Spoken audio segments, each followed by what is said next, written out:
नमस्कार प्रिय भक्तजनों। आज मैं अमरनाथ कथा लेकर आई हूँ। अमरनाथ कथा सुनने से सभी पापों का नाश होता है। बर्फ से बनने वाले हमारे शिव जी बहुत दयालु हैं। इनसे जो सच्चे मन से जो भी मांगो मिल जाता है।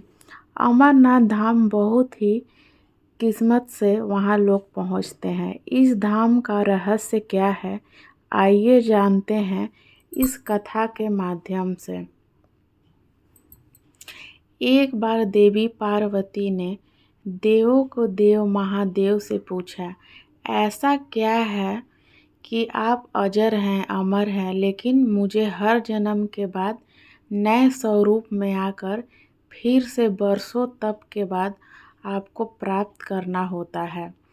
जब मुझे आपको पाना है तो मेरी तपस्या और इतनी कठिन परीक्षा क्यों? आपके कंठ में पड़ी नरमुंडा माला और अमर होने के रहस्य क्या है?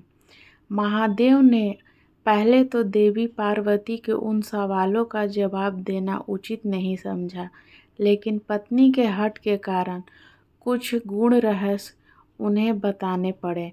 शिव महापुराण में मृत्यु से लेकर अजर अमर तक कई प्रसंग है, जिसमें एक साधना से जुड़ी अमर कथा बड़ी रोचक है, जिसे भक्तजन अमरत की कथा के रूप में जानते हैं। हर वर्ष के आलम हिमालय में अमरनाथ, कैलाश और मानसरोवर तीर्थ स्थलों में लाखों श्रद्धालु पहुंचते हैं। सैकड़ों किलोमीटर पैदल यात्रा करते हैं। यह विश्वास ही तो है। शिव के प्रिय अधिक मास अथवा आषाढ़ पूर्णिमा से श्रावण मास तक की पूर्णिमा के बीच अमरनाथ की यात्रा भक्तों को खुद से जुड़े रहस्यों के कारण प्रासंगिक लगती है।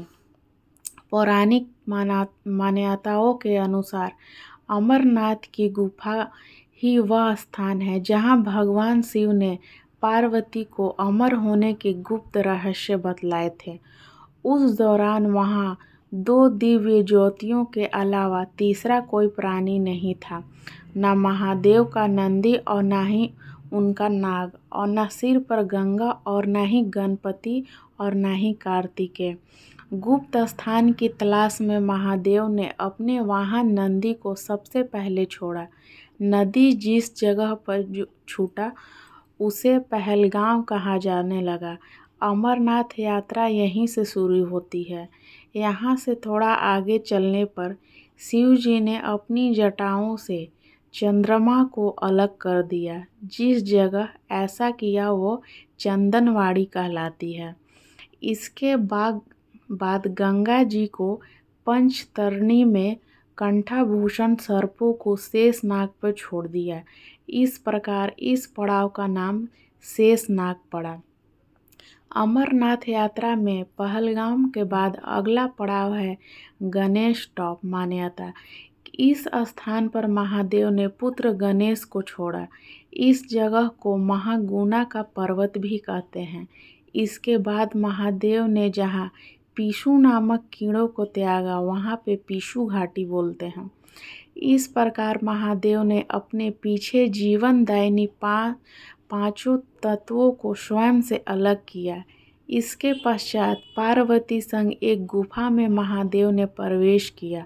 कोई तीसरा प्राणी यानी कोई व्यक्ति, पशु या पक्षी गुफा के अंदर घुसे कथा को न सुन सके, इसलिए उन्होंने चारों ओर अग्नि प्रज्वलित कर दी। फिर महादेव ने जीवन के गुण रहस्य की कथा शुरू की। कथा सुनते सुनते देवी पार्वती को नींद आने लगी।